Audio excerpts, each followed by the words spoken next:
করম পুজো, আর এই করম পুজোকে কেন্দ্র করে নদিয়ার শান্তিপুর তথা নদিয়া জেলার বিভিন্ন প্রান্তের আদিবাসী সম্প্রদায়ের মানুষজন মেতে উঠেছে করম পরবে।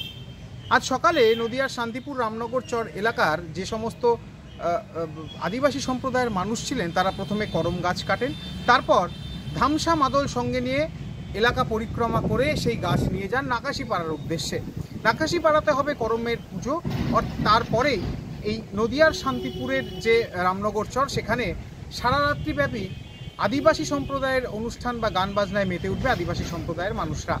শান্তিপুর রামনগর চর পুরাতন মাহাতো পাড়ায় সকালে ডাল কেটে এখন আমরা সেই ডাল নিয়ে যাব নাকাশিপাড়ায়, সেখানে বড় করে অনুষ্ঠান হবে এবং সন্ধ্যাবেলায় আমাদের বাড়িতে মানে ঝুমুরিয়া আখড়ায় আমাদের করম পরব পুজো হবে। আর এমনি নাচ গান? হ্যাঁ, সন্ধ্যা থেকে করম পূজার পরেই নাচ গান হবে।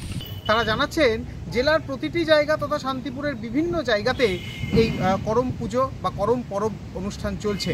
আর এই করম পরবকে ঘিরে এখন রীতিমতো উৎসবের মেজাজ আদিবাসী সম্প্রদায়ের মানুষদের মধ্যে। শুধু তাই নয়, তারা জানাচ্ছেন যাতে সকলের সাথে এই অনুষ্ঠানের আনন্দ উপভোগ করা যায় সে কারণেই এবার প্রথম নাকাশিপাড়ায় নিয়ে যাওয়া হচ্ছে করম গাছ। অতীতে করম গাছের খুঁজে না পাওয়া অর্থাৎ করম গাছ সেভাবে না পাওয়ার কারণে একটু বিলম্ব হতো অনুষ্ঠান পরিচালনার ক্ষেত্রে, কিন্তু এবার সেই গাছ লাগানো হয়েছে বেশ কিছুদিন আগেই এবং সেই গাছেরই রীতিমতো ডাল কেটে এখন মহা সমারোহে অনুষ্ঠিত হচ্ছে করম পরব।